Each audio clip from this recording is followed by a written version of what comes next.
Everyone these days wants to make it big on YouTube, but that also means there's more competition than ever, and the bar is set so high.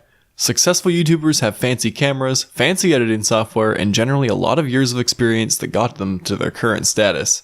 Technology has progressed far enough that most of us have the tools we need to get started on YouTube, and there are many other free tools available for little to no cost. Hi, my name is Mason Zero, and today I'm going to tell you how to be a YouTuber without spending any money. I will say that going into this video, I assume that you have a somewhat powerful computer, a smartphone, and internet access. Even if you're missing one of those things, keep watching and maybe you'll find a way to get around it. I will also be mentioning some new tips for new YouTubers. There's so many times I see someone starting off on YouTube and their videos just don't look or sound good. You don't have to spend any money to make a good quality video, so I'll let you know the best ways to do that. Okay, first things first, we need a video editor. If you have Windows, you can still download an old copy of Movie Maker, and on Mac, you can download iMovie. Additionally, YouTube has its own built-in editor. Lightworks and Shotcut are other great options that will probably have more features, but possibly more of a learning curve. If you're willing to spend a little bit of money on an editor, which I would highly recommend as soon as possible, I would recommend industry standard Adobe Premiere Pro, which is available for $20 a month, or Cyberlink Power Director, which is usually available for under $100. If you will be filming anything, you'll need a camera.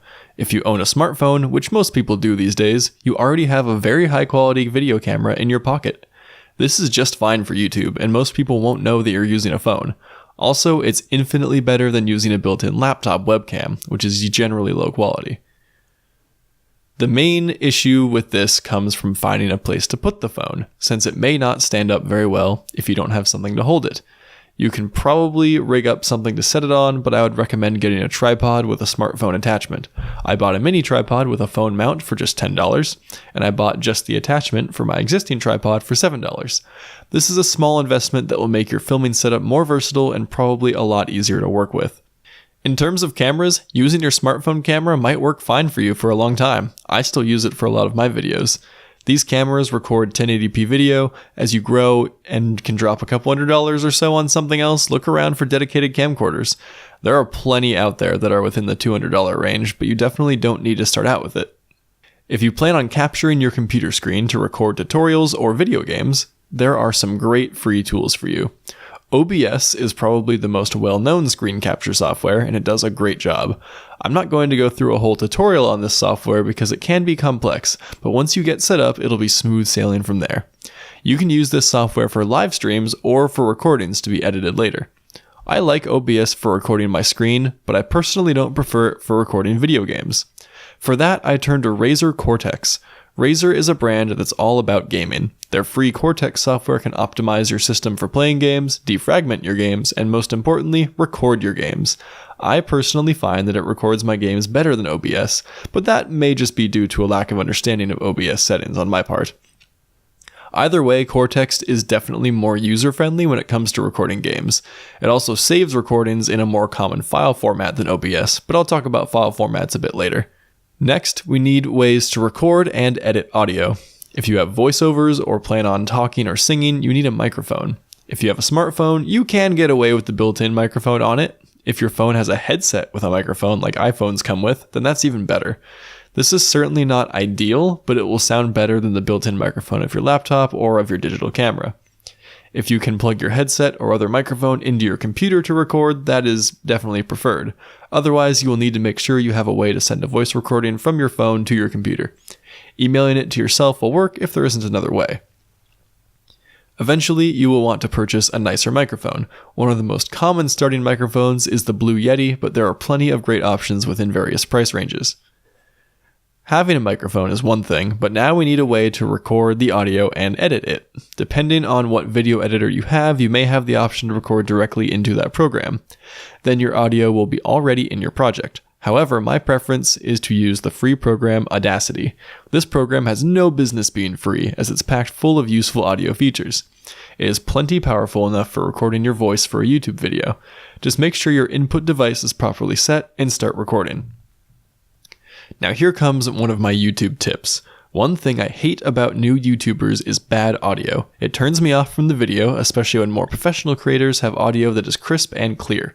Well, you can have audio like that as well, using two tools within Audacity. One is noise removal, the other is compression. To use noise removal, start off your voice recording with about 30 seconds of silence. This will get a clean sample of any white noise picked up by your microphone. Then, once you're done with your recording, select the 30 seconds of silence, click on Effect, Noise Reduction, then in the dialog box, click on Get Noise Profile. This will sample the selected area. Now select your entire recording, then open up the Noise Reduction dialog box again, and click OK. It's not a hard and fast rule, but here are the settings for noise reduction that I use. Applying this effect will really help clean up your recording, and get rid of a lot of the background noise. Next is compression, which is probably the biggest game changer. This effect makes your voice pop out and grab viewers' attention.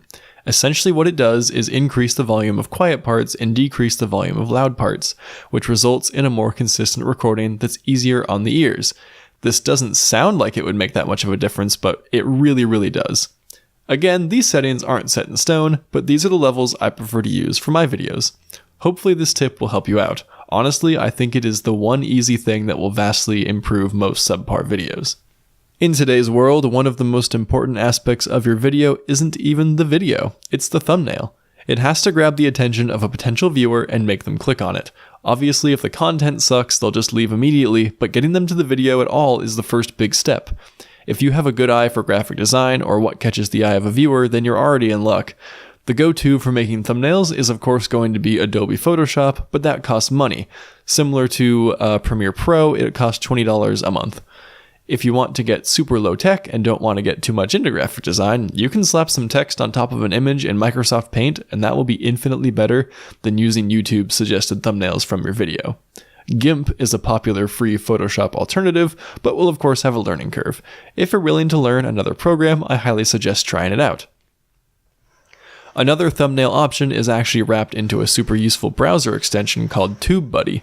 This is an essential tool for a YouTube creator as it shows detailed data about not only your videos, but everyone else's too. One of its many features is a thumbnail maker, which allows you to add text and image layers. If that's all you need, it's a great tool that's available for you, along with providing other essential video marketing tools and tips. The last free tool I want to bring up is something you may or may not need. If you use an iPhone to record video or use OBS to capture your screen, you will need to convert these videos to a different format. OBS saves with the FLV format, which not every video editor recognizes. And when you film with an iPhone, it uses a variable frame rate. This means that it doesn't always record video and audio at the same rate, and it will cause your audio to be out of sync with your video if you record your audio separately. To help with these issues, I like Handbrake. It is a versatile file converter and perfect for this task. Just import the video you want to use, select the format you want, tell the program where you want the new file saved, and go. Pick a common format. Usually I just go with MP4. It is important that when converting iPhone footage that you go to the Videos tab and under Frame Rate, make sure that Constant Frame Rate is checked. The other settings will depend on your footage and your needs, but as long as you choose a preset that matches your resolution and frame rate, you should be fine. Now I do want to say all of these softwares and tools that I'm mentioning in this video will be linked below, so you can go check them out. I'm making that nice and easy for you, so you have no excuses. And that's pretty much all the free tools and tips I have for you today. There are a million other YouTube tips I could give, but other people have talked about them plenty already. The number one tip, no matter how simple or advanced your setup is to be genuine and make content that you enjoy. If you're faking it, viewers will know. So go ahead, start up a YouTube channel, use these free tips, then slowly start building up better gear. Good luck out there.